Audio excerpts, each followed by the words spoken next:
text painting here is called Covenant, depicting a scene dealing with the arrival of the early settlers, the pilgrims whose story is a central theme of the history and culture of the United States. The settlement at Plymouth came some 14 or 15 years after the unsuccessful settlement and devastation at Jamestown. So the work title, Covenant, relates to the Mayflower Compact, which was the first governing document of the Plymouth colony, written by the Pilgrims aboard the Mayflower ship that landed at Plymouth, which is so named by Captain Smith after the Plymouth port in England.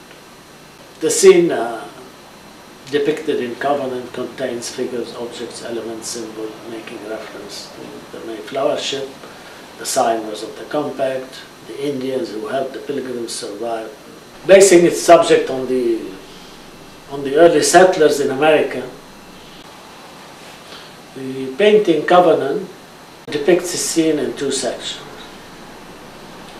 One on the Pilgrims who came on the Mayflower ship and landed at Plymouth, and the other section on misfortunate events and circumstances surrounding earlier settlers.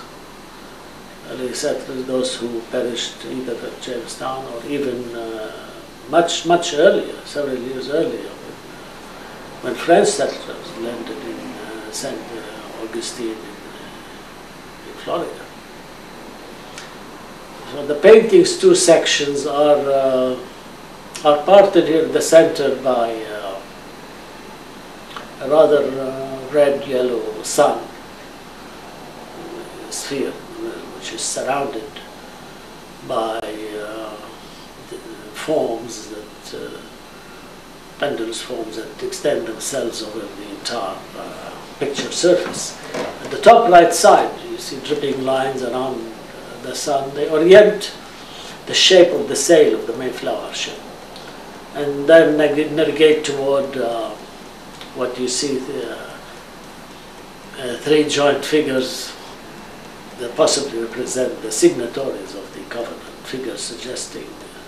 And then just immediately below them are thrusting figures suggesting natives carrying objects and elements associated with agricultural staples, such as corn stalks, bean vines, squash, etc. This is what we are known every year kind of celebrate. The lower forefront shows a clergyman above a fallen female figure. The female holding, leaning backward like this, and holding a torch broom, broom in flame, making reference to the burning of witches, the famous witches' trial that took place at that time. The left section deploys a grouping of dark blue figures against a somber, deep red ground, blending various levels and echoes with their surroundings. And then from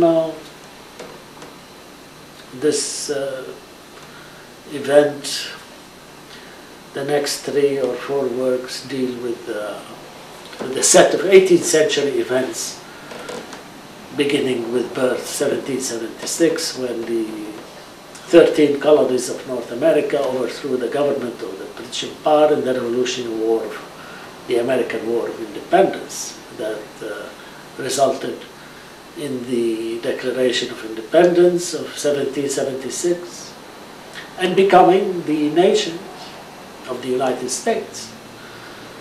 So birth 1776 bases its subject on the American Revolution and independence. It has the scene 3-part composition in which the left and right section are linked by a massive tree, trunk of a tree, emerging and running upward, with branches extending in all directions and penetrating the adjoining sections with textures and forms, suggesting organic associations. In this case, they look like rounded, like cell forms that seem to subdivide and float around the figures. A fearless eagle sits at the top against the ground, shaped by red and white stripes of the American flag in a space dotted with stars and symbolic forms.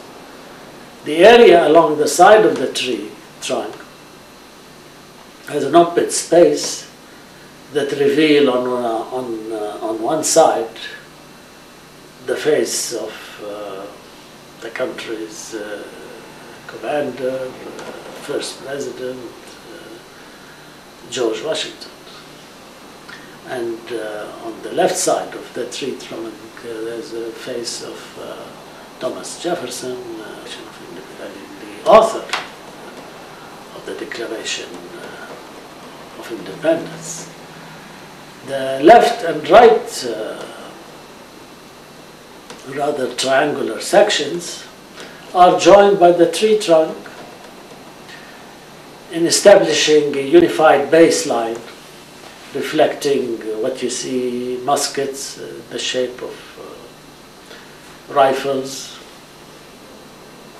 that symbolize the armed struggle and fight, and the fight that won America's freedom and independence. And the influence of the American Revolution and independence spread to the other side of America, Latin America.